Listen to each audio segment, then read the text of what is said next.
News Radio KMAN weather. Mostly clear with the low around 61 tonight, with that wind from earlier today dropping off even further to around 5 miles per hour out of the south. Tomorrow, a 20% chance of rain and thunderstorms after 10 in the morning. After that, partly sunny with a high near 84. Another 20% chance of rain Wednesday night, partly cloudy with an overnight low of 65. Mostly sunny and a high near 88 on Thursday, heating up a little bit more on Friday with a high near 91. Right now, 79 degrees in Manhattan. The game is next on News Radio KMAN. KMAN Daily Weather is presented by Fox Business Systems. How much does downtime cost you and your business? Don't let another second go by. Call Fox Business Systems at 776-1452. The following is an exclusive presentation of News Radio KMAN, your home for K-State athletics. It's game time. This is The Game on News Radio KMAN.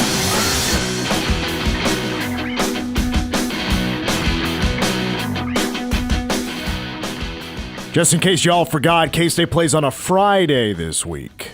Friday, not Saturday. And the line has shifted. I believe Arizona actually opened up as the favorite. K-State now a 1.5-point favorite to get it done in Tucson, Arizona. I don't know. Is Lincoln Kier starting? Maybe the odds makers know more than me. I mean, I know Arizona has, maybe a few injuries that can impact their defense, but I mean, heck, we're going to talk about it a little bit later on in our 1-hour show today. Injuries are feels like just a jumbled mess right now for K-State. Something you need to consider with this 1-2 start for the Wildcats. But welcome to the game.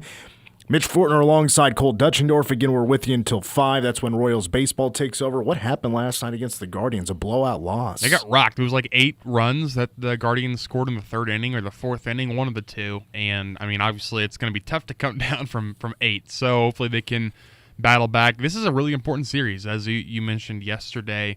I think Guardians are kind of neck and neck with the Royals right now in the wild card chase. So 4 games, if you can at least muster a 2-2 split, or if you can find a way to reel off 3 straight, that'd be nice to kickstart your September. Well, here in a second, we'll take a look at a few numbers.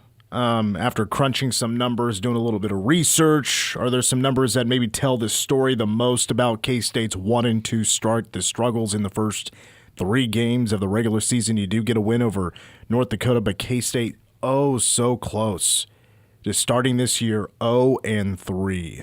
But they've also been kind of close to starting 3-0 in a way. But some numbers here in just a second that have stood out to me here in the first 3 games of the year. But real quick, we didn't have the time to do this on Wildcat Insider. There are 2 teams I want to give a shout out to before we continue to talk about football. I want to give a shout to K-State soccer and K-State volleyball, because they deserve more coverage. We'll have Colleen Corbin, head coach of the soccer team, on Thursday for a few moments. Hope to catch up with Jason Mansfield next week on the show, now as we get back to more of a regular schedule. They're both off to phenomenal starts. They're holding it down. K-State soccer is off to the best start in program history. They're going to probably have the best, percentage-wise, the best non-conference in program history, the best non-conference run. They have one more matchup left. Colorado College out of the Mountain West is going to be visiting on Thursday. Guys, if you can make it out, 6:30 for the kickoff at Boozer Family Park before they start Big 12 play on a week from Thursday the 18th at Colorado. By the way, I'll be on the ESPN Plus broadcast for Baylor on September 28th. K-State volleyball, back to soccer for just a moment. They are coming off a Nebraska loss. That was 2-0. That was a different 2-0 loss than we've seen in the past, where we've seen shots be 25-4. It was much more neck and neck than that. Nebraska just had a really good 3 to 4 minute run where K-State made some rough decisions. The Harvard draw, that was a step up in competition. I'm pretty encouraged. Absolutely a step in the right direction. K-State volleyball coming off a very disappointing season last year. They start their season 4-0. had some pretty solid competition in town with NC State and Nevada a week ago. And so far through 4 matches, they have not lost a set. They're 12-0 in sets. They're rolling right now. And volleyball getting ready for a road trip out to Santa Barbara, California. They're going to play Thursday at 8 o'clock on September 11th against UC Santa Barbara, and then against Northern Colorado the next day. And they're not going to be home again until September 26th, a Friday, against Arizona at Morgan Family Arena. But shout out to volleyball as well, off to a phenomenal 4-0 start. They got North Carolina also on the horizon from Chapel Hill. That'll be on the 19th on Friday, East Carolina on September 20th. All right, to K-State football, some numbers to talk about. I don't know how to necessarily put this one way or another. I'll just put it this way. This is just the ugly part that sticks out to me.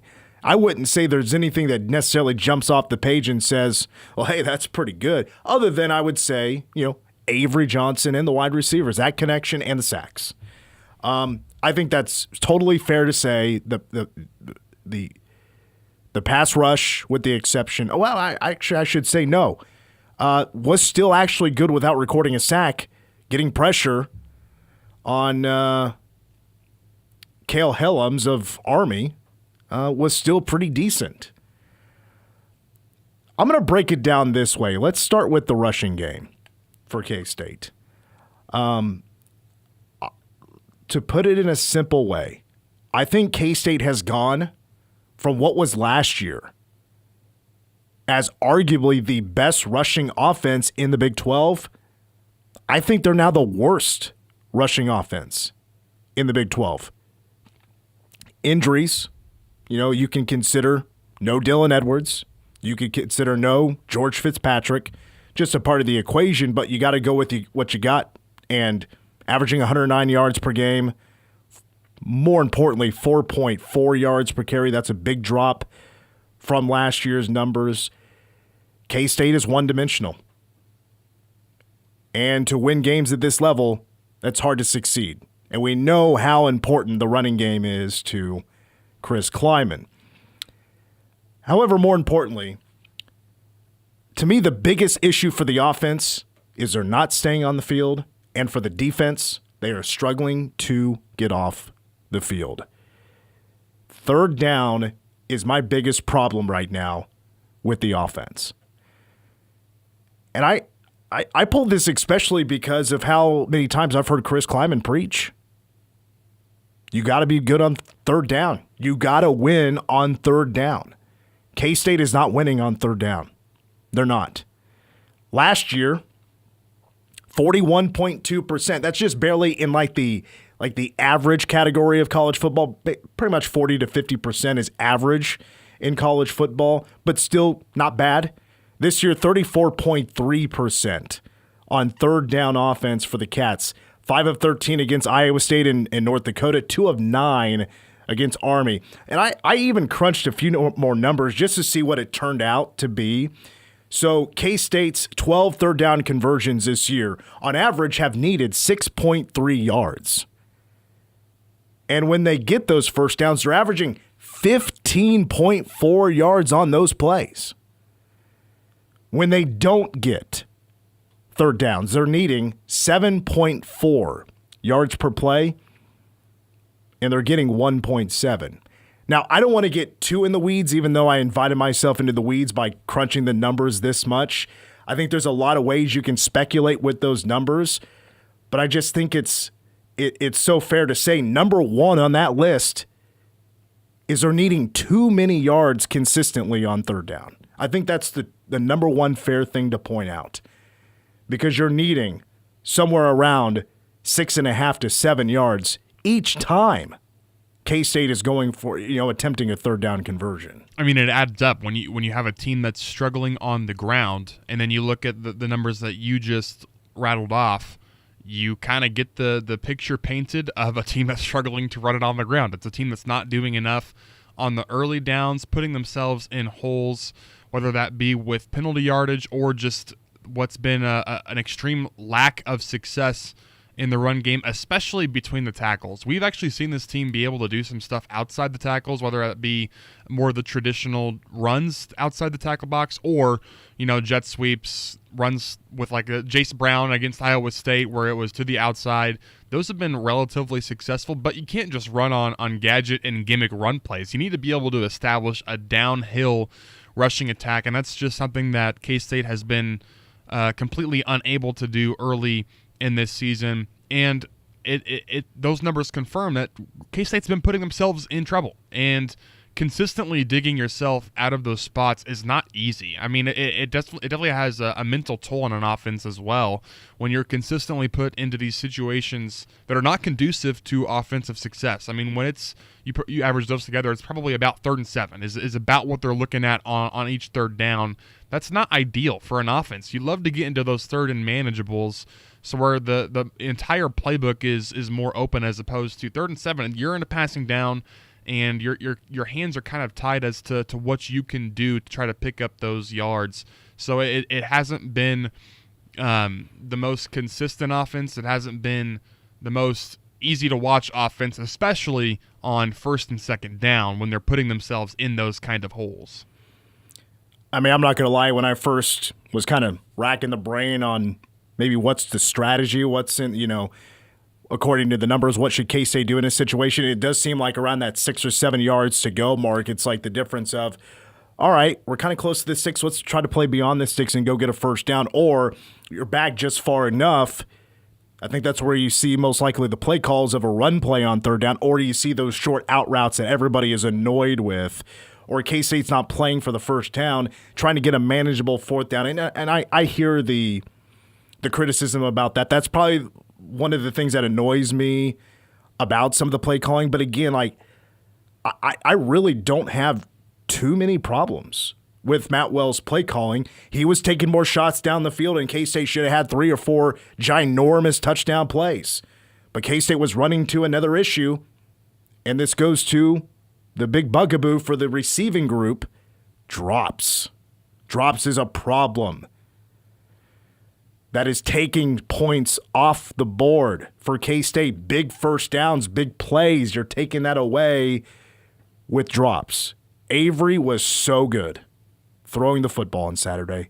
Really good. A couple of drops kind of bit K-State in that game. A couple of other numbers about the offense.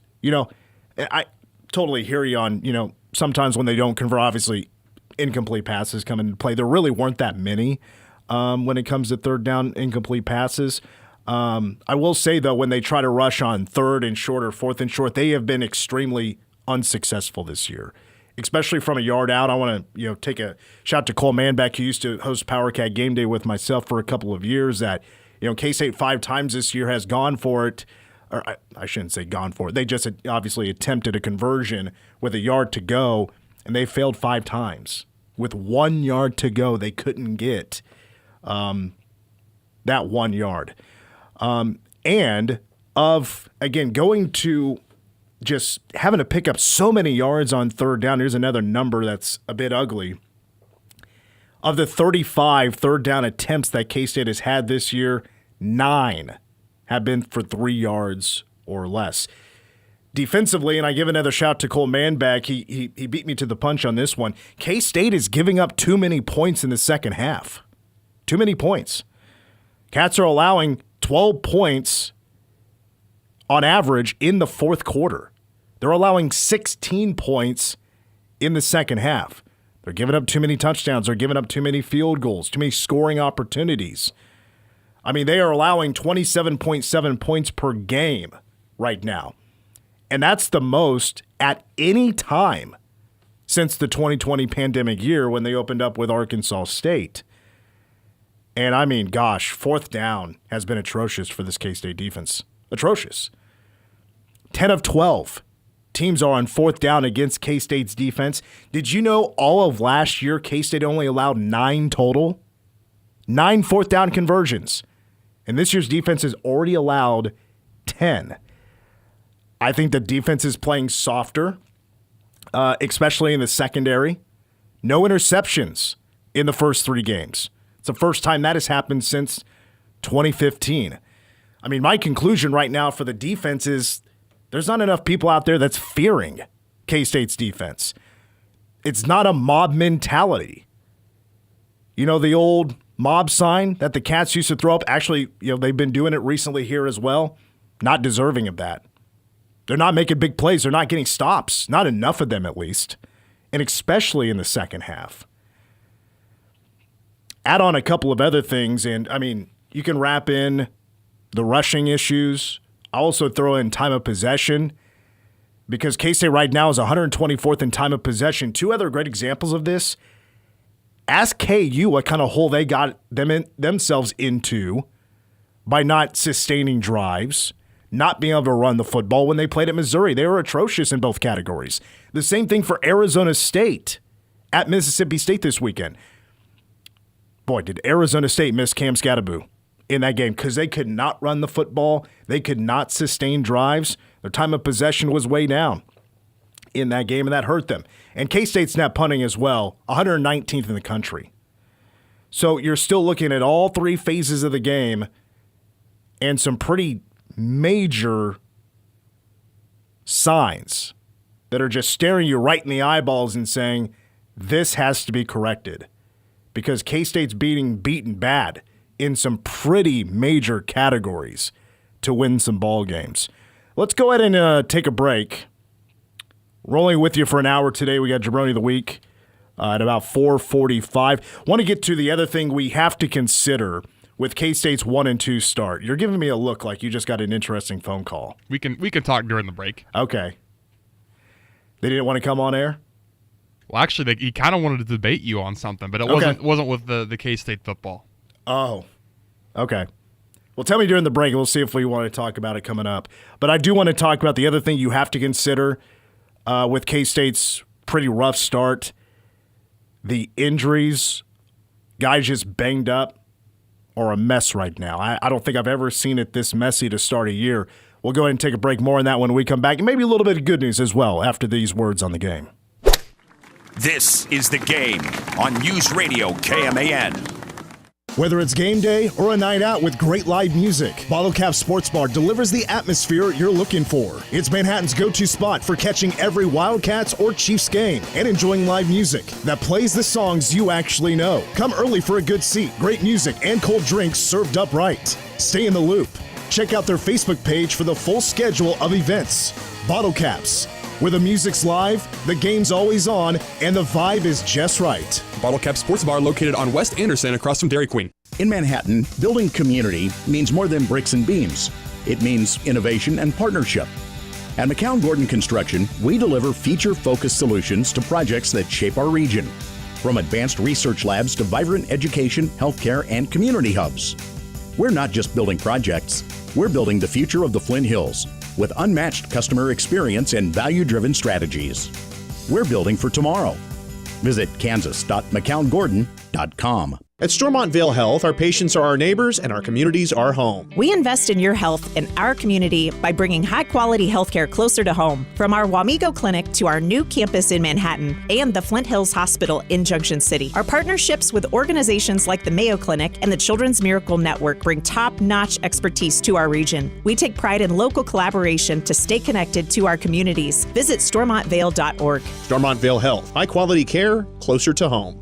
Manhattan Broadcasting is an equal opportunity employer. In order to widely publicize our job opportunities and outreach programs and organizations that regularly distribute information to job seekers or refers candidates to employers, please contact us about our employment contact list to receive the most current information about station vacancies. For more information or to be added to the list, please contact Manhattan Broadcasting Company at 785-776-1350. Visit us at 2414 Casement Road in Manhattan, Kansas, or email frontdesk@1350kman.com. I'm Dan Patrick, and this is Above the Noise. Last night's Sunday night game was a reminder. If you don't have an elite quarterback in today's NFL, you're already behind. Lamar Jackson and Josh Allen put on a show, worthy of January, not September. Jackson was electric, carving up the Buffalo defense with Super Bowl aspirations and dropping 40 points in the process. It didn't matter if the pocket collapsed or if receivers struggled to separate. Lamar made something out of nothing. The kind of magic that keeps a team dangerous against anybody on the schedule. And And that's what elite quarterbacks do. And then came Allen, nearly 400 yards through the air, capped off by 16 unanswered points, delivering a 1-point win for the Bills. It was vintage Josh Allen, fearless, improvisational, and relentless. The lesson is simple.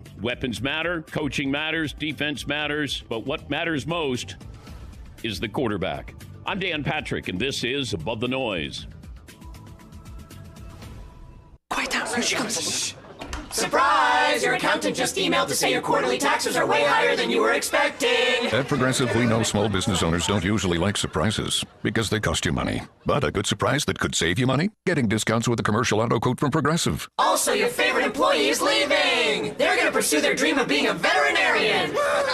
Surprise yourself. See if you can save in as little as 8 minutes at ProgressiveCommercial.com. Progressive Casualty Insurance Company and Affiliates. Discounts not available in all states or situations. You're great at protecting your data, but lots of places could still expose you to identity theft. I thought it was safe. If that happens, LifeLock gives you a U.S.-based restoration agent who will stick by your side from start to finish. Phone calls, filing documentation, preparing insurance claims, your agent handles it all. In fact, we're so confident restoration is guaranteed or your money back. Isn't it nice to have someone like that on your side? Save up to 40% your first year with promo code NEWS at LifeLock.com. Terms apply. The Ramsey Show. The problem is the stupid banks will loan you so much money that they put you in bankruptcy because they don't have an off button. They'll just loan you money. Mm-hmm. You know, you can go get a credit card, you can go on a trip you can't afford, you can go down here and get a car. You know, there's actually people out there walking around that still think that if the bank will loan it to you, it means you can pay it. The same people that think if you have checks left in your checkbook, there must be money in the account. Mm-hmm. Same people. Life and money advice. The Ramsey Show. Weekdays from 10 to 1 on News Radio KMAN.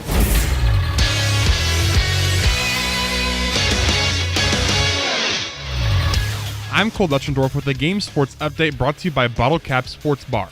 K-State is again faced with a short week, playing Friday at Arizona and trying to close out the non-conference slate with a win. Obviously not a great mental state when you have 3 one-score games and you don't find a way to win 2 of them.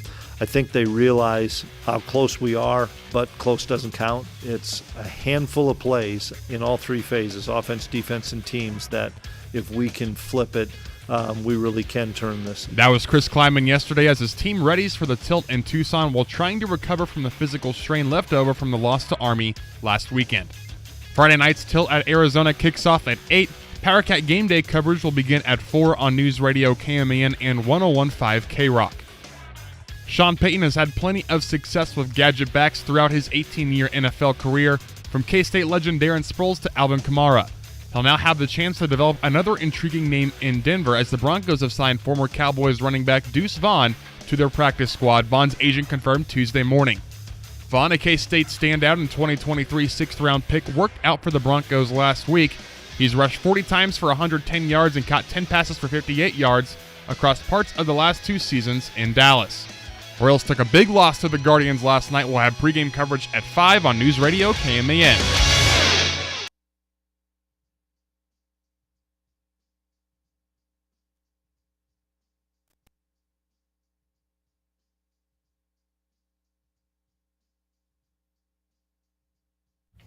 Back on the game, Mitch Fortner and Cole Dutchendorf. Cole telling me the call while we were on last segment was about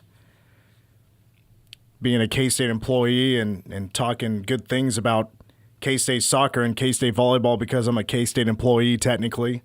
Well, on this show, things change just a little bit. Yes, I am a K-State employee, but I also I try to tell it how it is. It's a part of my job. And the argument was that K-State soccer and K-State volleyball haven't played anybody yet. Well, I'd argue, South Dakota, their only loss is to K-State. I would say K-State's not the best team that South Dakota's played. I'd probably put Drake there, and South Dakota won that game. I'm surprised Harvard hasn't won a game yet. Nebraska was certainly a step up, a big step up in competition. If you want to point at that, yes, they haven't played the toughest schedule, okay, fair. But I think you missed the point on what I was getting at. They're at least winning their games. They have something in common with K-State football that maybe to particular standards or expectations that maybe K-State hasn't played the toughest competition yet on their schedule. They're not getting the job done in some of these games. At least they are getting the job done. And they deserve a few flowers for that, in my opinion. Because K-State volleyball really struggled last year. And K-State soccer has never been an elite program No. or anything. K-State soccer is, 9th or 10th season? They've never beaten a top 25 team. It had to go with the change. Colleen Corbin comes in and has this team playing really well right now. That needs to be talked about. That needs to be shared. I mean, best start in program history, and that's regardless of that's previous teams have played cupcake schedules like that before, right, and not come out with great results. I'll give credit to Dabini. Put some tough games on that schedule before to try to get that team ready for conference play. And you can argue, did it do good for them? Did it maybe do bad for them? Kill some confidence? You need to recognize that that team has won 4 games so far and is about to have its best non-conference run of all time. And you got a team playing with confidence about to take on a Colorado team that I think K-State can go on the road and beat in Big 12 play. That's a week from Thursday. They are winning games. K-State football is struggling to win games right now. And you can argue, and they're kind of in the same portion of their schedule, Arizona. How many people have Arizona high on their list to win the Big 12 or even finish in the top half or even finish in the top 10 of the Big 12? I think we all thought heading into this season, this road trip to Arizona should be one of the easy ones. Well, things have obviously changed. And I'm not even quite convinced Arizona's good. Yeah, tough to pick out any wins on the schedule the rest of the season. And they've played a soft schedule, but they've been better than K-State in their soft portion of their schedule. All right, back to football. We need to talk injuries because we got a lot of updates from Chris Kleiman yesterday about, even though he didn't want to give a full injury report, I get that this day and age, maybe want to kind of keep a few things, close to the vest. Yeah, close to the vest, even though Kleiman has typically been pretty open about status. It's not like a Jesse Ertz situation where it's week by week when this whole time he's been out for the season. Even though he would dress, and make it look like, is this the week Jesse Ertz is coming back? Let's first start with an update on running back Dylan Edwards. It's probably 50-50. He was out there at the walkthrough. He's not practicing today. That's a concern, for him moving forward. I know that we don't have injury reports this week, so it's not a Big 12 game. I don't know. It's not out, but he's probably in that questionable to doubtful range. A step in the right direction, I guess. And again, not exactly sure. The injury, left ankle injury, that's what we were told by ESPN. So I can't say anything on that other than what Coach said. Questionable to doubtful. Well, that was different than out to doubtful a week or two ago. And I'll say that, K-State needs some more athletes on that field. They need their flashy playmakers. And I'm going to include Lincoln Cure on that. I think they could absolutely use another athlete on the field. And I'm not going to count out when these guys do play, and I'll throw in a George Fitzpatrick that this team will be better. J.B. Bradley, man. That one hurt. This guy's playing better than everybody expected. Mm-hmm. I wasn't exactly sure where to put him, like preseason-wise, like yards, what is he going to do, touchdowns, what is he going to do. Had that drop in the end zone, another great ball from Avery that, JB landed on his wrist. You could tell right away when he got up, it wasn't feeling good. He went straight to the locker room. Here is coach on J.B. Bradley, wide receiver. No, we will not have J.B. No, I think he's going to be down for a few weeks. We're learning more, I think, this week with some more imaging, but it's likely that we're going to miss him for a few weeks. But I don't know if that's 2. I don't know if that's 4. Become almost as much of a deadly deep ball threat as Jace Brown in these first 3 games of the year. Second in receiving with 152 yards, has 1 yard over Jerron Tibbs, but he's averaging the most yards per catch at 15.2. And then let's hopefully we got the good news It's going to happen on Friday. Could have a defensive lineman back. There's a really good chance we can get Ryan Davis back this week.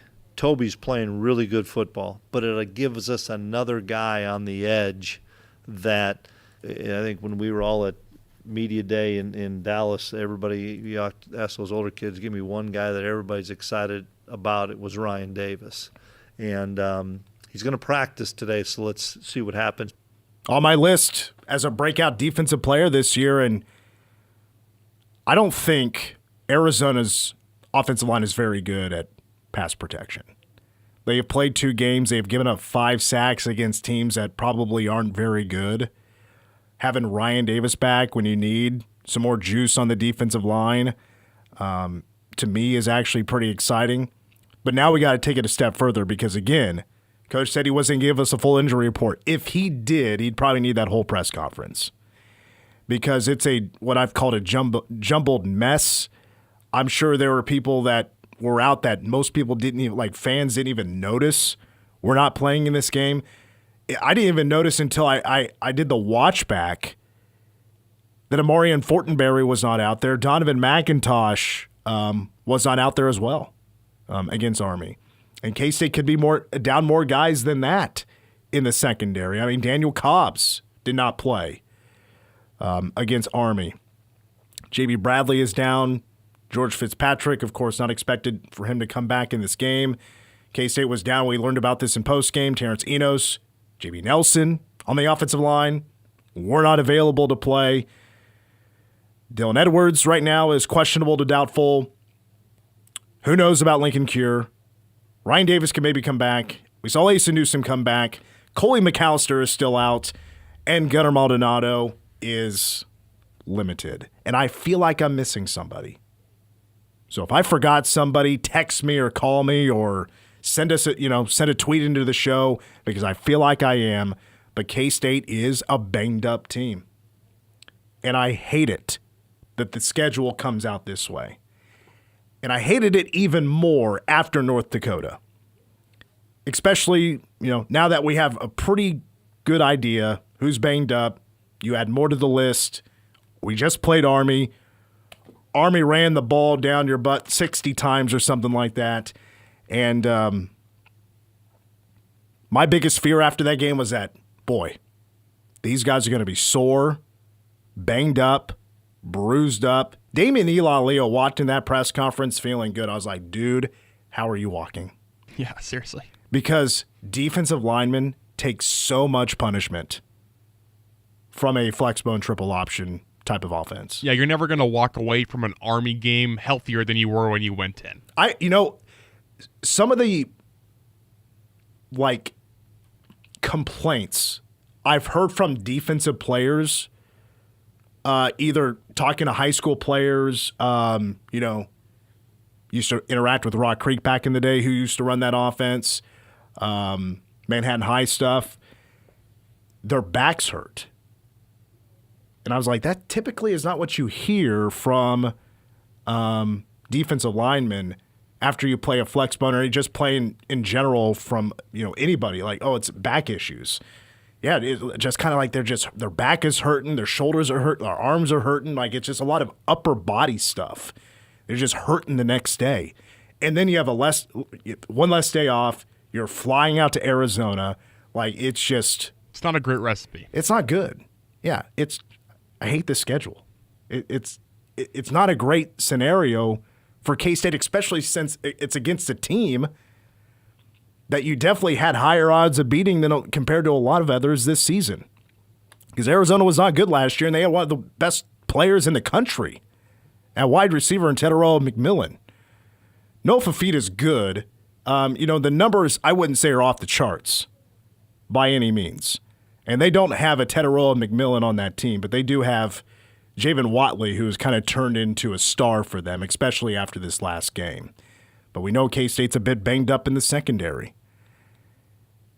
I'm a little surprised K-State is going into this game as the favorite. Yeah. I think that's a line that's going to go back and forth. That is a pick'em. I have never on Power Cat game day picked K-State to lose. Now, maybe it's purple shaded glasses. I'm pretty optimistic. But I think ever since I've taken over as a host, which was 2021, very few games have I thought K-State has no chance of winning this. Like, it kind of takes a slim to no chance for me to not pick K-State. It's not like they're getting blown out at all over the last couple of years either. I mean, they've had a competitive roster even when they're not winning some of those games. I mean, you look back, these are teams that play, and they're going to play close pretty much no matter what they have on the team. Even this year, even with the loss to Iowa State and Army, a game you should have won, 3-point loss, 3-point loss. So it's not like they're going to go into Arizona and you wouldn't think lay an egg, but the schedule just has not played out very favorably for K-State, and that's all compounded with you went to a different country to start your season. So it's a rough sequence and short week after Army. I don't have a lot of confidence going into this game. But I'm trying to keep in mind, Chris Kleiman said it after maybe giving an excuse. No excuses. Like, to me, yes, your depth is taking a hit. That still should not be an excuse for your issues, even though I do consider it a part of the equation. But K-State should still be better than what they are. Correct. So right now, I mean, if Power Cat Game Day was today, which that's the only show I'll give my official football predictions on when it comes to game in and game out. But I mean, the way I feel right now is I'm picking Arizona to win. It just feels like a bad storm, that K-State is currently in. And that storm, it's like moving at 20 miles per hour, and it's taking forever to move out of the area. It's like, when is this thing going to finally pass, or will it ever pass? Seems like the beginning of Florida State 2.0, basically. It's tough to look at the rest of the schedule and be like, okay, pretty easy game there, pretty easy game there. There's a lot of tough teams on this schedule. K-State being 1 and 2 to me is just baffling. Like I said this yesterday, that's the second time it's happened in my life. It's just, maybe a part of me just doesn't know. Well, no, I know how to react. It's just, I don't think I'm used to. It's unfamiliar territory for sure. It's unfamiliar as in, like, I'm not used to it being this bad this early. It just feels weird. Well, they've already lost more games than I predicted them to lose at the beginning of the season. It feels like you're dipping to, like, bad KU years and things like that, Like, gosh, could it be that bad? There's no way it could be that bad. We're K-State. It doesn't get that bad. We'll find out. It could just be, one game at a time. Go get it done. One game seasons. All right. I ran out of things to talk about with this team until tomorrow, because tomorrow we got K-State online. We'll get a third opinion. We'll get a outside opinion. Is it as bad as we think it is? I could probably answer my own questions. We'll take a timeout. Jabroni of the week. Let's talk about some Jabronis when we come back. The game. Your home for K-State sports. Avery for it, taken on good. It's Alexander. Scores! Are you kidding? In amongst the trees. This is The Game on News Radio KMAN. Attention job seekers. Flint Hills Autobus just raised starting wages for bus drivers to $17 per hour for non-CDL drivers and $18.50 per hour for CDL drivers with AP endorsement. If you're ready for a career with great pay, benefits, and the chance to serve your community, this is your sign. Paid training is available. Apply today at FHATA.org or call 785-537-6345. That's www.fhata.org. Drive your career forward with Autobus. At ESB Financial, we think it makes sense to pay you. That's right, get paid 5.04% annual percentage yield on balances up to $20,000 with our free Kasasa Cash checking account. We'll even refund your ATM fees nationwide, and the best part is there's no monthly service charges or minimum balances to keep. All you have to do to earn your rewards are a few simple things each month. The best part? These things make banking easier. Visit esbfinancial.com to learn more. Special terms may apply. ESB Financial, member FDIC, equal housing lender. With many in our community facing barriers to mental health care, Light MHK is here to help. Light MHK is a local nonprofit working to improve access to mental health care in the greater Manhattan area, including Junction City and Wamego. By offering resources to local mental health providers and projects, Light MHK covers patient care costs, strengthens programs, and promotes awareness, all of which help open doors to care. To learn more, visit lightmhk.com. Light MHK, lighting the ways to mental health care. Join the original influencers, influencing for over 60 years, and discover how you can turn your passion for media and sales into a rewarding career. Manhattan Broadcasting is looking for creative, hardworking individuals who have a passion for helping businesses grow through traditional and digital marketing platforms. Qualified candidates should be creative, great at building relationships, and most of all, success-driven. Apply now with the top-rated media company, Manhattan Broadcasting. Send your resume to jobs@manhattanbroadcasting.com. Our client success is your success. The Cats play on News Radio KMAN. To the 10, 5, to the goal line, touchdown, Dylan Edwards. This is the voice of the Wildcats, Wyatt Thompson. Join me, Stan Weber, and Matt Walters for every game this K-State football season as the Cats challenge for a Big 12 title. Coverage begins 4 hours before kickoff with PowerCat Game Day on the flagship of the K-State Sports Network, News Radio KMAN. What a play for the Wildcats! News Radio KMAN weather. Clear tonight with a low around 61, a south wind at around 5 miles per hour in Manhattan. 20% chance of rain and thunderstorms after 10 in the morning tomorrow. After that, partly sunny with the high near 84. Another 20% chance of rain after 1 a.m. Wednesday night, overnight low of 65. Mostly sunny with the high near 88 on Thursday. Heating up a little bit more on Friday, a high near 91. Right now, 79 degrees in Manhattan. Know your role and shut your mouth, you jabroni! You jabronis hit the jackpot! That Hollywood blonde jabroni, Hulk Hogan! Ow! Is this jabroni's name? Jabroni of the week. Well, it's always an honor to do some research and find 4 worthy jabronis, but there can only be one. And we start with 3 dishonorable mentions. My first dishonorable mention, I'm going to go with a guy by the name of Michael Hooker. Rough last name, by the way. I'm sure you heard about it for years. Anyway, runs track. Turns out he was caught cheating at the USA Track and Field Masters Outdoor Championship. The guy was doping. He was taking steroids. He tested positive for steroids. The kicker here is that he is 69 years old. If you know the Masters, track and field ball, that's for the older folks. 69 years old. He got suspended for 3 years. He cannot run track again officially until he's 72 years old. You want to talk about trying to stay young. Trying a little too hard. But if you aren't cheating, you aren't trying, right? That's what they say. His dad's 100 years old, still putting pressure on him to do well. That's Go succeed. Helicopter parent. It's like Emilio Estevez and The Breakfast Club. All right, my second dishonorable mention, I'm going to go with Florida defensive tackle, Florida Gators defensive tackle, Brendan Bett. For whatever reason, this was a trend this week in football. He was ejected during the game-winning drive for South Florida because he spit on somebody. Something in the waters, man. Something in the Atlantic or something. I don't know. Who was it for the Eagles? It was Jalen Carter. Jalen Carter. Who received a $57,000 fine for that. But no, he will be playing, unfortunately, against the Chiefs this Sunday. Oh, yeah. I was hoping he's going to get a 1-game suspension and help us out, but no. I wouldn't say this necessarily led to South Florida in their game-winning drive, but he was kicked out of the game during the game-winning drive. And if you hadn't heard, South Florida, what a start to their year. The game-winning field goal from Nico Gramatica, Martin Gramatica's son, who was a little upset when I interviewed Martin Gramatica last year because K-State did not offer Nico, actually I think it was 2 years ago, did not offer Nico a scholarship, which was not what Chris Kleiman was doing back then. He had never really offered any kickers schollies until this year with Cub Patton. But anyway, hit the game winner.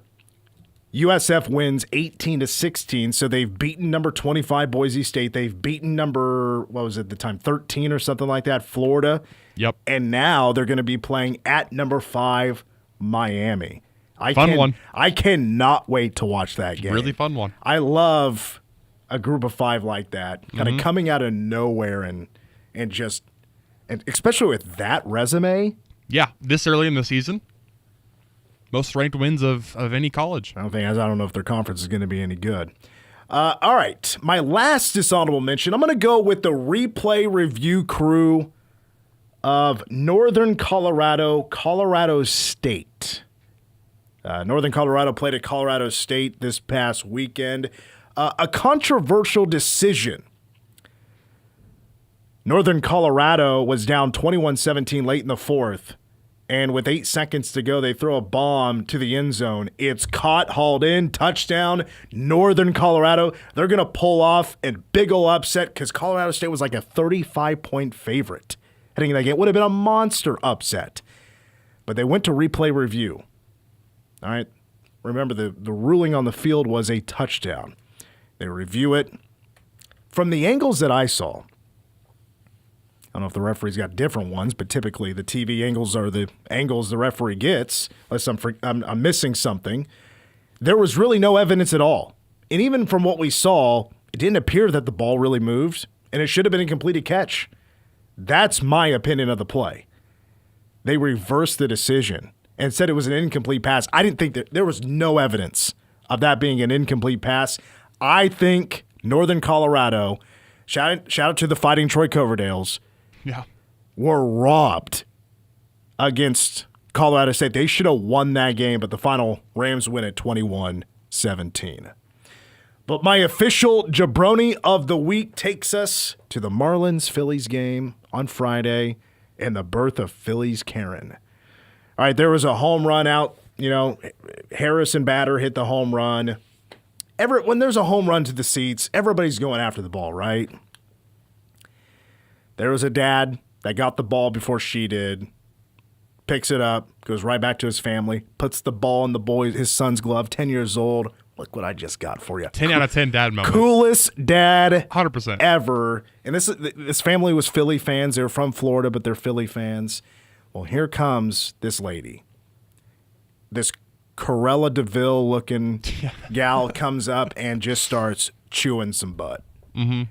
That was my ball. I had it first. Look, after video review, I watched the video and did not appear anybody had it until the guy had it. And I think we should all know the rules about that home run ball. It's nobody's ball until it's in somebody's hand. Mm-hmm. You can't dibs a home run ball. Even if it's a bang-bang play and the guy got it 0.2 seconds before she did, it's his ball. Mm-hmm. Doesn't matter if it landed right in front of her and he comes from 5 seats over to go get it. It's who gets there first. There's no dibs. You snooze, you lose. On it. There's no radius. To, if the ball's in this radius, it's my ball. Everybody needs to know these rules. Apparently she did it. But anyway, the dad had enough, puts the ball in her glove. See ya. And she walks off. She didn't hear the end of it because she was being heckled by all the fans around her, being booed. I believe she got booed out of the stadium. She did end up leaving, and there was another story that she and her husband ended up going to this, sports bar, and the people that were there recognized her, and she still got heckled. Nobody knows who she was. The dad of the boy is trying to say, hey, leave this gal alone. But he's been going on these, these interviews on TV, local news, CBS Evening News, things like that, talking about the story. But it turns out the boy got to meet the guy that hit the home run. He got a little care package, too, from the Marlins as well. Got a care package from the Marlins, and also Camping World. The CEO of Camping World is giving him 2 World Series tickets. There you go. For this coming year. So it ended up working out for that family, but Phillies Karen will forever be Phillies Karen. And that family really, they're indebted now to Phillies Karen because, they would have just had a home run ball, and now they got tickets to the World Series, a signed bat from Harrison Bader, and a bunch of stuff from the Marlins. Oh, it's Bader? I think so, but I honestly don't know. All right, who cares? Anyway, Phillies Karen is my jabroni of the week. I like that one. Deserving. 100%. All right, can we take a quick as possible break, or should we? Can we just take We can just tack it on. All right. We'll just hang out for a moment. Because we got Royals baseball top of the hour. Well, we just talked about a foul ball, or not a foul ball, but a home run ball. Have you ever gotten a ball at a major league game? Been able to catch a foul ball or a homer? I got a foul ball from Ken Griffey Jr. That's pretty sick. Now, I think I should say it was during batting practice. Still. That counts. I've only which is kind of weird because usually the cage would not typically allow foul ball. Got a great bounce. Went right to me, went right into the stands. I happened to be about a section over. That's pretty sick. I mean, Ken Griffey Jr., come on now. And then I went to try to get him to sign it. I'm the only person at the dugout. I have a pin. I was there for a KB thing because they always have the KB yearly thing at Kauffman Stadium. And I'm just getting ignored. And I'm not yelling at him. I'm just like, Junior or Mr. Griffey. Can you sign my baseball? Nope. Here comes Ichiro. Ichiro, can you sign my baseball? Ignored. Nobody. Tragic. Looked at me for 1 second. I've only gotten my hand on one, and I could not complete the catch. Didn't have a glove. It was a home run, again, during batting practice. Caught it right off the meat of the palm, so that thing stung for quite a good while, and I didn't even end up with it, so it was some insult to injury moment. It was tragic. Well, in the office, and I'm sure you've seen it, there was I think it was in 1994, there was a strike, so there was no World Series. So they printed up a bunch of baseballs, and I have a 1994 World Series that never happened. Baseball in the office. It's on my desk. You've never seen it? No, I did. I've seen that one. Okay. Yep. Tossed around a couple. I just don't want to. I think I still have a couple at home. I just bought one in the office to show, hey guys, look what I got. And then online they're like $20 maybe. You don't have to tell them that though. All right, we're going to wrap it up. We're with you for now with our hour tomorrow. See if the Royals can turn it around, get a dub, try to get back ahead of the Guardians in the wild card. KSO tomorrow with you from 4 to 5. Until then, for Cole, I'm Mitch. Go Cats.